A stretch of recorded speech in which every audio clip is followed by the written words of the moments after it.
Cheyenne held out the bear, which was white with a slightly constipated face.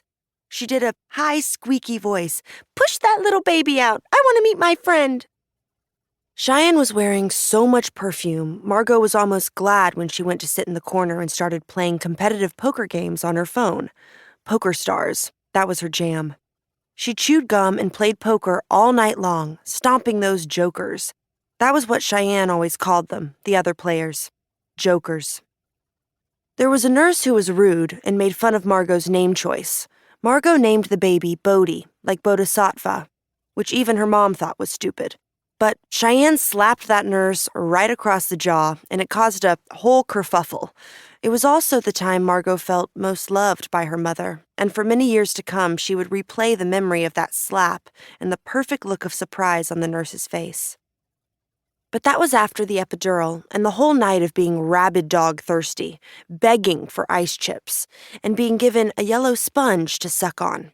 Sponges being well known for their ability to quench thirst. "What the fuck," Margo said around the sponge in her mouth, which tasted of lemons.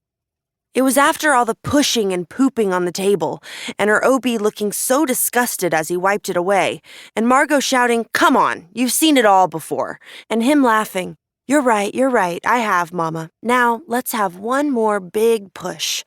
And then, the magic of Bodhi's slippery purple body when they put him on her chest, pressing the towels around him, his eyes pinched shut. She was instantly worried about the scrawniness of him. His legs, in particular, seemed underdeveloped in a tadpole kind of way. He was only 6 pounds, despite the song they had sung to her at work. And she loved him. She loved him so much it made her ears ring. It was only when they released her from the hospital that Margo began to panic. Cheyenne had already missed one shift to be there for the birth. There was no way she could take another day to help Margo home from the hospital. Besides, Cheyenne was technically banned from entering the hospital after slapping that nurse. Margo told her mom that of course she would be fine. But driving out of that parking lot, her baby squalling in the hard plastic cage of his car seat, Margo felt like she was robbing a bank. His cries were so mucusy and frail they made her heart race, and she was shaking the whole 45-minute drive to her place. She parked on the street because their apartment came with only one designated spot. But when she went to take Bodhi out from the back, she found she couldn't understand how the lever that released the car seat from the base worked. She was pressing the button. Was there a second button she was supposed to push simultaneously? She began jiggling the car seat, careful not to shake it too hard. If there was one thing everyone had been clear about, it was never to shake the baby. Bodhi was crying frantically now, and she kept thinking, "You do not have the calories to expend this much energy. You're going to die before I even get you upstairs."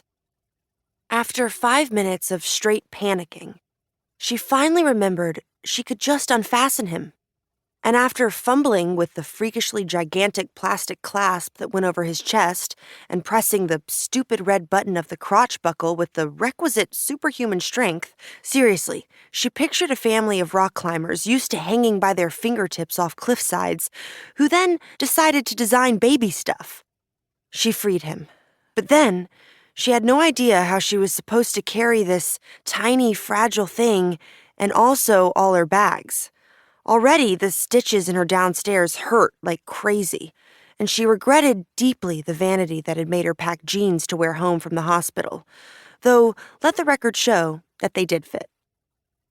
"Okay," she said seriously to Bodhi's tiny body, his face red-purple, his eyes shut tight. "Now don't move."